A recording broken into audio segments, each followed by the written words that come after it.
Assalamu alaikum khawateen و حضرات, welcome to NEXUS 25 at the National University of Modern Languages. میرا نام ہے صفات اجاز and I will be hosting this round table talk.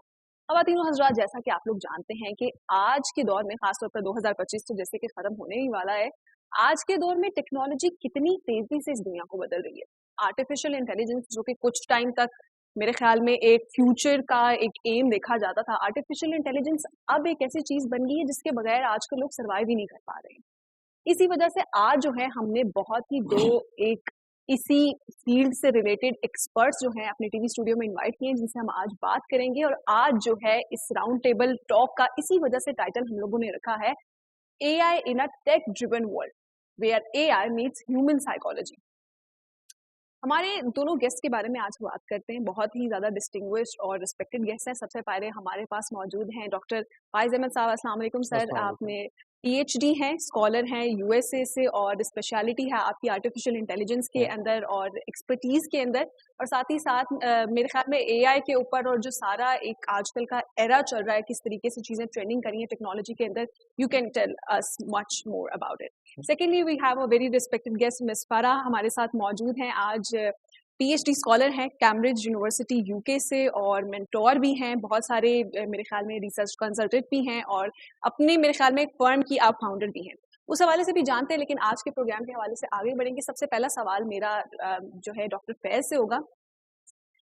اے آئی سر, آج کل لوگ بہت زیادہ انفلوئنس ہو رہے ہیں اس کے یوز سے, اور بہت زیادہ میرے خیال میں اس کو یوز بھی کر رہے ہیں, لیکن اس کے خطرات بھی بہت زیادہ ہیں. آپ کو کیا لگتا ہے بڑھتی ہوئی اس دنیا کے ساتھ فیوچر کیریئرز اور اسکلز کیسے افیکٹ ہو رہی ہیں, اور کیا ڈیمانڈ میں ہوں گی آنے والے ٹائم میں in respect to this artificial intelligence and technology? A I is evolving, اور اس اسپیڈ سے ایوالو ہو رہی ہے جس میں ہم نے امیجن نہیں کیا تھا. پہلے ہم دیکھتے تھے that like it's just generating the text. Now it's evolve to automation. all the repetitive tasks are being taken away, and it's for good, because اب ہمیں as a human we are more focused on the critical thinking, clarity. اب جو bigger task ہیں ہم ان کی طرف جا سکتے ہیں.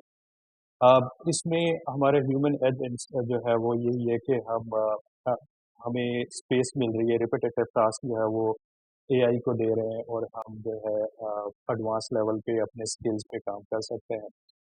اینڈ فیوچر میں جو میں دیکھ رہا ہوں اس میں یہی ہے کہ اسٹوڈنٹس کو فوکس کرنا ہوگا کہ آپ کے جو اسکلز ہیں وہ ریپڈلی چینج ہو رہے ہیں, تو آپ کو کنٹینیوس لرننگ کرنی ہے. And then you need to be adaptable. اور اس کے علاوہ آپ کو جو ہے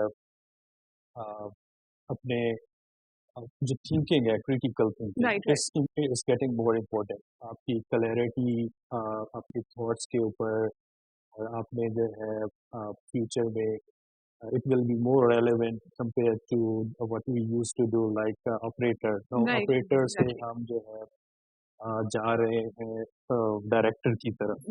وی آر آرٹیسٹریٹر, اور اس میں آپ کا جو پلانز ہیں اس کی ویریفیکیشن, آپ چیزوں کو کیسے دیکھتے ہیں, and then data literacy, like آپ کو یہ ان چیزوں کا آئیڈیا ہونا چاہیے کہ آپ کے پاس جو ہے آپ ایک ٹیکسٹ جنریٹ کروا رہے ہیں اور اے آئی سے کام لے رہے ہیں, تو اس کی جو آؤٹ پٹس ہیں ان کو ویریفائی کرنا آپ کا کام ہے. بالکل ایسا. لوکنگ انٹو دوز ڈومین جو ہے بہت زیادہ امپورٹنٹ ہوگا. اور again I see the world where AI ہمارا ٹیم میٹ ہے, and we are the orchestrator, we are the manager of AI domain. So it's optimistic as well. There are concerns, but I see as a AI as a teammate. Positive remarks ہمیں doctor Faiz کی طرف سے دیکھنے کو ملے. As he said کہ optimistic ہے, but I mean I don't know the young generation and a lot of experts also say کہ اچھا it is something very alarming which will come to talking to you ma'am فرا. سب سے پہلے تو آپ آنکس student council کے ساتھ جو ہیں وہ مینٹور بھی ہیں اور ریسرچ کنسلٹنٹ بھی ہیں برٹش کاؤنسل کے ساتھ. اگر ہم اسی ڈومین میں بات کریں, ابھی جو ہے ٹیکنالوجی جس اسپیڈ سے اور جس پیس کے ساتھ گرو کر رہی ہے, मेंटल वेलबींग मेरे ख्याल में बहुत ज़्यादा अफेक्ट हो रही है, स्पेशली जो कमिंग जनरेशन्स हैं हमसे छोटी और जेन जी भी खास तौर पर बहुत ज़्यादा अफेक्ट हो रही है। जिस तरह आप इंस्टाग्राम ट्विटर अगर यूज़ करती हैं तो आपने देखा होगा मेंटल वेलबींग और लर्निंग पैटर्न्स जो हैं इस जनरेशन के और तमाम जो यूथ है उनके इस टेक्नोलॉजिकल एडवांसमेंट से किस तरीके से चेंज हो रहे हैं। Do you think there is a way out? What you're asking is, of course, there's a huge amount to say about it, to think about it. If I talk about the three core aspects, it's about how it's changing the cognitive. The first thing I think it affects is the cognitive load. Okay. So how people think, how they grow, how they cope with it. I think these are the very important domains we need to think and talk about. How especially students, or you're talking about youth, how they are adapting these changes. So I think when it comes to cognitive load, there's information coming all the time. I think, when you wake up, you are going through notifications, there's emails, apps, there's too many apps. I do mentoring at Onyx. I've been doing it for the past 5-6 years. And it's been amazing working with a lot of students with diverse backgrounds. What I've seen is, procrastination is one of the main issue. It is. And it's not about just students. It's in workplaces, including myself. I wouldn't take, And I think when it's all interconnected. You procrastinate, there's delays in work, in submissions, deadlines, there's stress management. There's also constantly thinking about, as you were saying, AI. Yes, it's evolving and we are adapting. I think it's all in a way that once they're stressed out, in terms of their deadlines or whatever they're submitting, then there's about careers. We need to progress faster. And how it's about to, I think change is, the mindset. So previous existing theorists would talk about growth mindset and a fixed mindset. The learning patterns are being sort of, the AI is driving the learning patterns too. So whether you are engaging with your contents on a surface level or deep thinking, reflective thinking, I think that's also something that we need to work on. How we are consuming information, attention spans, memory retention, all of these things. So yes, it is affecting. Farah, you just mentioned about procrastination. Do you think this technology, and especially AI, is the reason that this generation has fallen prey to procrastination more than the elder ones or maybe their parents and grandfathers and grandmothers? Oh yeah, 100%. I think it's because it's there. Okay. The access is we were talking about the internet access. Back in the days, it was very hard to access internet. But now you will see there's 4G, there's 5G, maybe 6G. I'm not sure now. But again, then there are apps. Even I struggle. I have to. It's the other day I was watching this podcast where they mentioned things about if you cannot live without your phone for an hour. If you can't eat food, then there's a problem. So okay. Yeah, it makes sense now. So I think these are some core issues. Coming to Dr. Faiz, question of the decade. Is AI going to replace human jobs? What do you think? Yeah, this is a genuine concern. And I think, like, as we evolve, again, we were talking about that a computer coming in early 2000, and then everyone thinking like, all the jobs will be gone and the few people will have the skill and take all the jobs. Or it's the same situation we are right now in. But I am optimistic about that.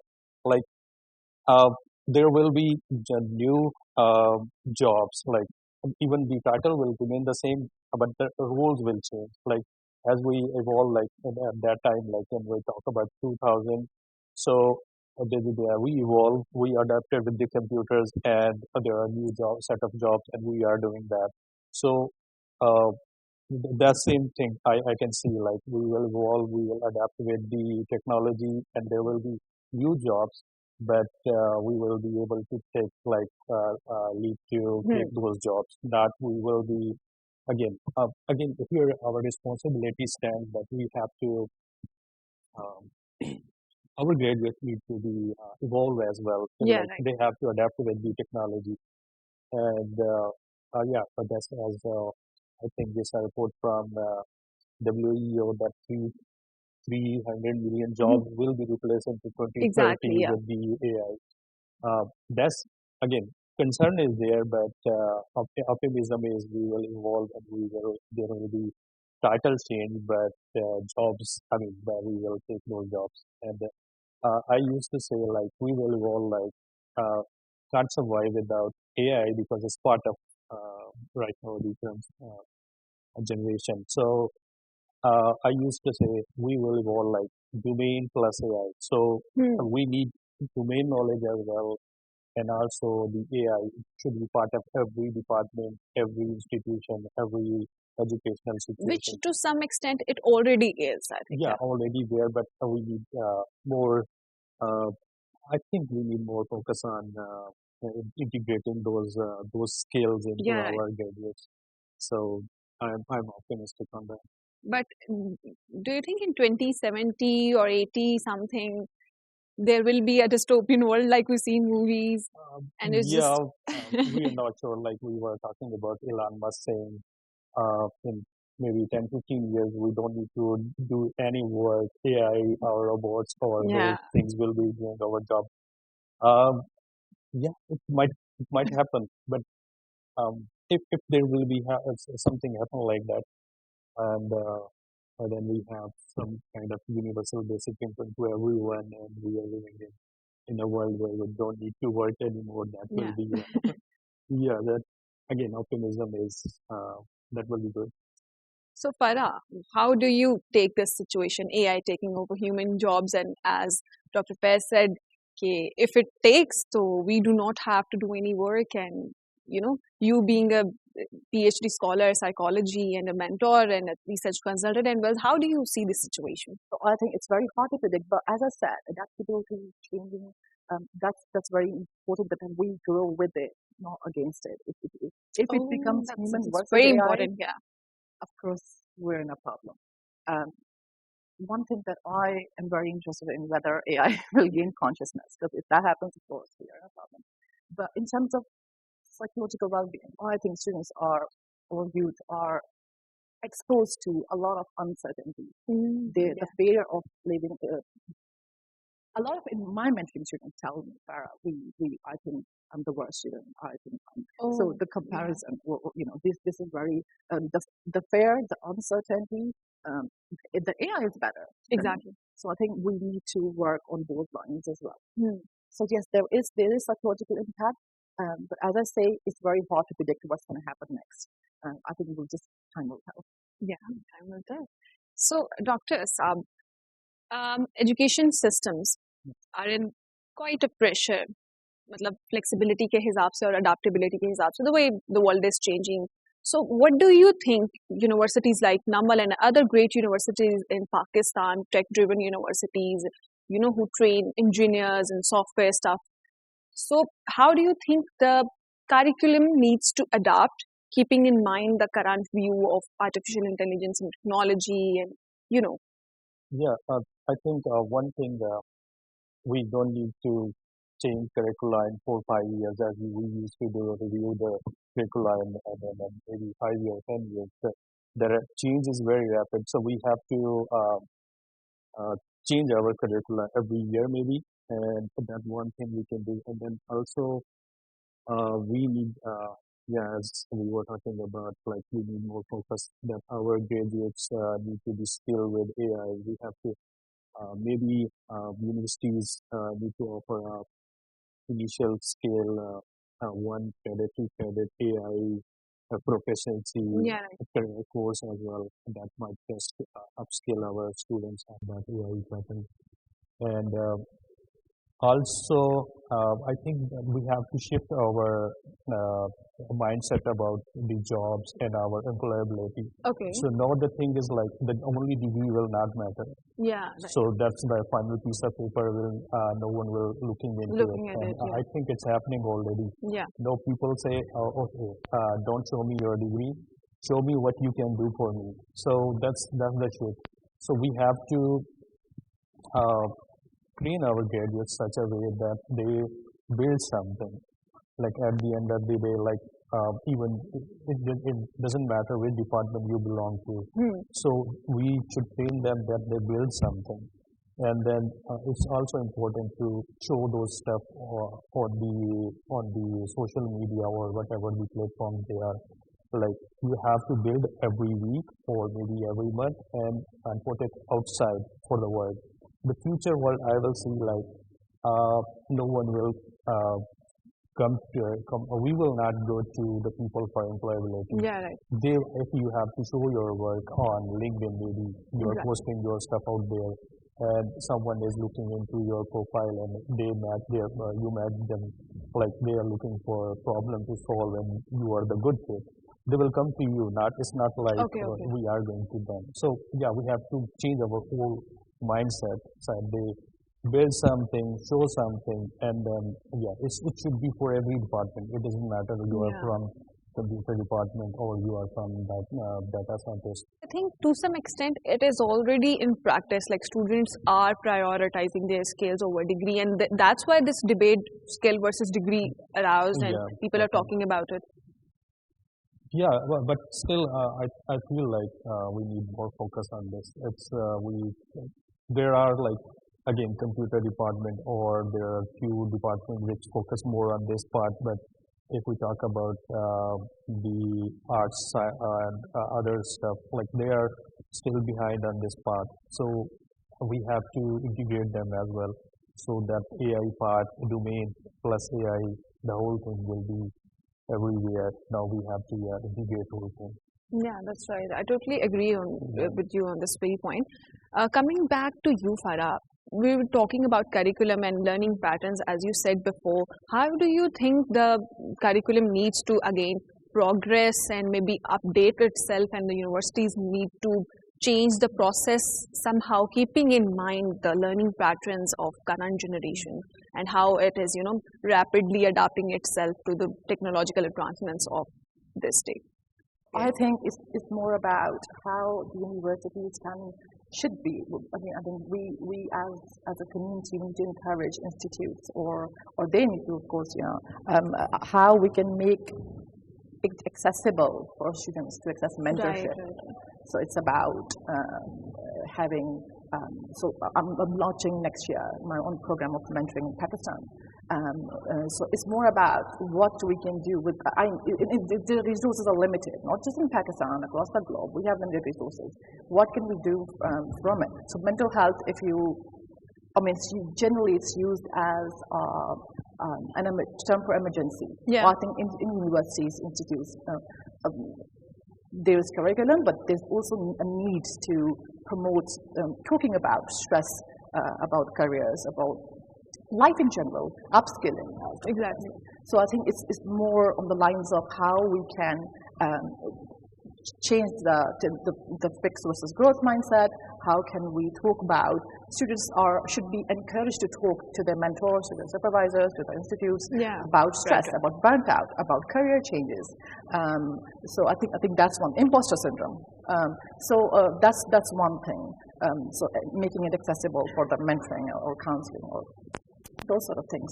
The other thing I think we can do is AI can drive data and analysis, but I think it's the emotional part, the emotions, the empathy, which is which should be seen, which should be there in terms of.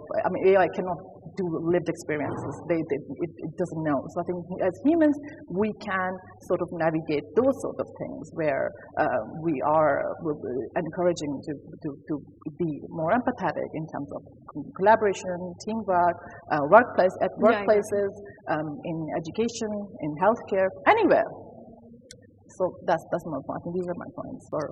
Coming from the answer you just gave, it's a thing as of the year 2025. People see AI as their best friend. If you know ChatGPT, people do not have that much friends in their real life, so they make AI or maybe ChatGPT their friend in real life, and they'll I literally have friends who just have a day at workplace and university or something, and they go to home and they tell their ChatGPT or their specific AI chatbot how was the day and what happened and this and that, and they find that place of a friend in their life, which AI is. Do you think, it's a question from both of you, first Dr. Saab, how do you think this is actually replacing human value in one's life?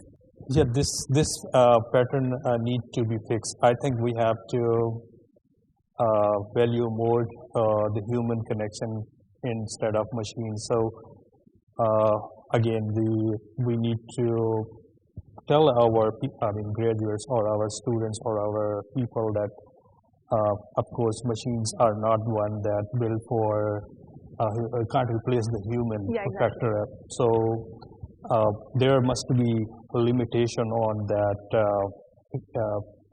interaction. Exactly. So yeah, again, this is kind of, I think I need a literacy of AI literacy that should be part of our curricula as well. That what's the boundaries you can be interacting with machines and where you are have limitation to be part of real world, as you should not end up being addictive to the machine or only interacting with the machine and not with you should not lose the human connection. So I think there must be boundaries, limitations, and again training for our people that these are the limitations. We have to stay where we have to. Yeah. Farah, how do you see the situation? I think it's also about the ethical guidelines. So there are a lot of news coming out about how people, especially kids and youth, how they are facing these challenges, especially dark web. So I mean that's a whole different exactly. But also on the positive side, I can see how AI can aid therapy, and there are some trials happening on how this can be, But I do think yes, the human connection, the sort of moral values. There needs to be. I think we need to understand that yes, if we are allowing AI to do these things, there has to be some kind of balance. Yeah, exactly. We should be using AI as a complementary, not as an AI versus like humans. So that's one thing that we need to work on. As we were talking about ethical considerations, coming towards you, Dr. Saab, every field has its own ethical considerations and guidelines, and I think the tech-driven world also has its own ethical considerations. How can we ensure ethical considerations in this fast-paced world? As I see a lot of pictures and videos on Instagrams that are AI-based and are not true, and breaching privacy and all of that. So how do you think we can ensure that? So first thing is literacy. So we have to literate our people what the boundaries are. Right, so exactly. what are the ethical constraints we have to. And then the second thing, there will be like the government involvement or the policy makers. They should put a policy that what we will be allowing. If there is a task like that's a high value task, then we have to put a higher constraint on those things. And also like if we of course we are AI using as a co-pilot or teammate, but again there must be policies to put in there that these are the constraints, these are the limitations for us to use AI. And and literacy, of course, that we have to literate our people, because right now if we see all those tools coming, they don't have broader guidelines. I would say they must have also, like they must put out broader guidelines for the user, that there can be harmful things. So you have to be careful about that. There must be well-written documentation about that. These are the which guidelines. is very important. Yeah. If AI ever gains consciousness, how do you think the situation will unfold? You can tell us much more about it. I can't imagine the world where AI got consciousness, because again, there are few people controlling everything. So if they want to misuse it, that will be a catastrophic. Yeah, so, exactly. Yeah, that's. I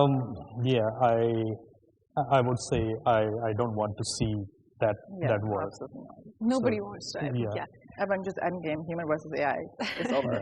So if we're talking about this human versus AI war, and it's more of like a human psychology versus AI war. What do you guys think? How it can complement each other in ways like AI complements human psychology and just benefits that very thing in mental well-being of the generation and everybody. So. Again, as we're talking about, like, it's a good teammate, and we are manager, we are director, we are orchestrator.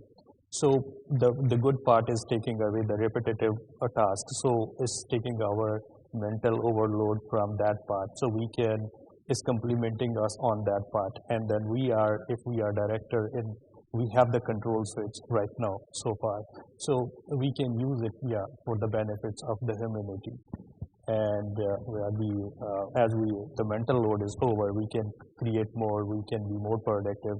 So this part we are doing good so far. So I think that's good enough. Farah, since you're an expert in human psychology, I want to ask the same question to you. How do you, see this? Yeah, I see. I think at the minute, humans. I see a lot of jobs. AI trainer in mathematics, in computational modeling, in computational psychiatry. So I think it's about how we use it. It has loads of pros, lots of cons. It all really depends on the user. As much as AI developers are working on it, I think as a society, as communities, as institutes, we also need to be mindful of how we use it. So it goes both ways. So you're saying if the developers want to make this war into a human psychology with AI, not just AI versus human psychology, it can happen? It's very hard to comment on that. I don't think they will do it, but it's the future. I think the time will tell. So, जैसा कि ख़वातीन हज़रात आप लोग जानते हैं कि we're running out of time और programme का जो वक्त है वो थोड़ा सा लिमिटेड होता है. I'll come to the last question.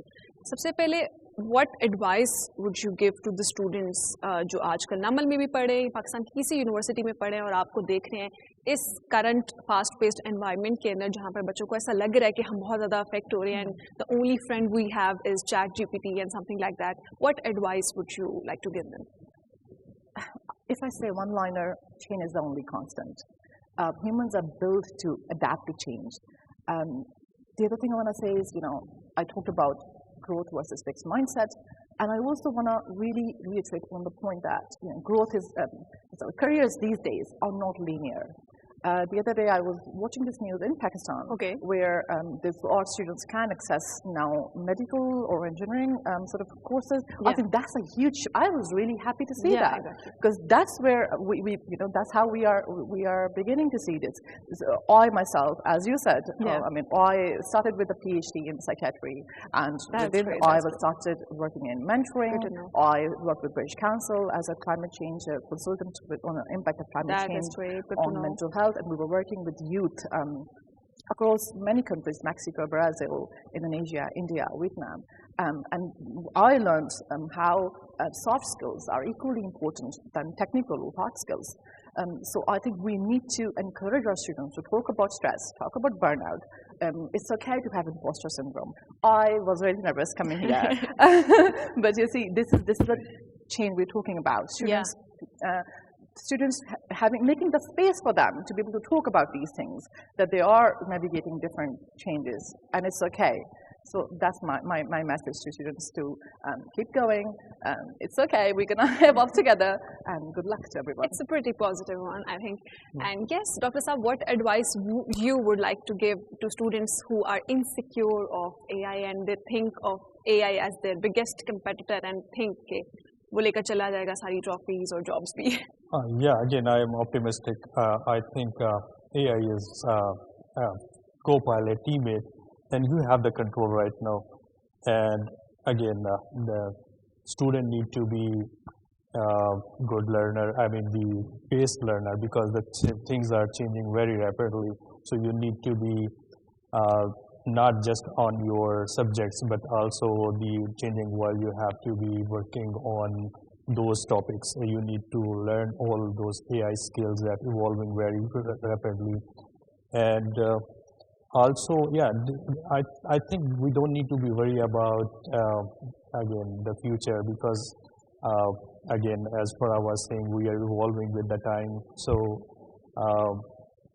I think we will, the students need to just focus on use AI as a teammate and evolve with that. And also, as I was talking about before, that mindset change about career, like employability is not about degree anymore. On this very note, Khawatino Hazrat, we are about to conclude our show. Thank you so much, Farah ma'am and Dr. Saab. بہت ہی زیادہ میرے خیال میں انسائٹفل ایک discussion ہم لوگوں نے دیکھی اور سنی بھی. ہماری جو نیکسس 25 کی راؤنڈ ٹیبل کانفرنس ہے human psychology meeting artificial intelligence, اور میرے خیال میں تھوڑی سی جیسا کہ ہم لوگوں نے ابھی اپنے بہت ہی ریسپیکٹیو گیسٹ تھے ڈاکٹر فیض جو ہیں وہ آرٹیفیشل انٹیلیجنس میں ایکسپرٹیز رکھتے ہیں, اور فارح ہنا جو ہیں وہ رکھتی ہیں ہیومن سائیکالوجی میں ایکسپرٹیز. تو دونوں کی میرے خیال میں موجودگی میں جو چیزیں ہم لوگوں کو پتہ چلی, تھوڑی سی اویئرنیس, تھوڑی سی لمیٹیشن, تھوڑی سی لٹریسی کے ساتھ میرے خیال میں یہ جو وار ہے اس کو ہم ایک اچھے ٹیم ورک کے بانڈ کے ساتھ آگے لے کر چل سکتے ہیں. And this was Nexus 25 at National University of Modern Languages. دیکھنے کے لیے بہت بہت شکریہ. دس از صفات اجازت signing off from NUML TV. اللہ حافظ.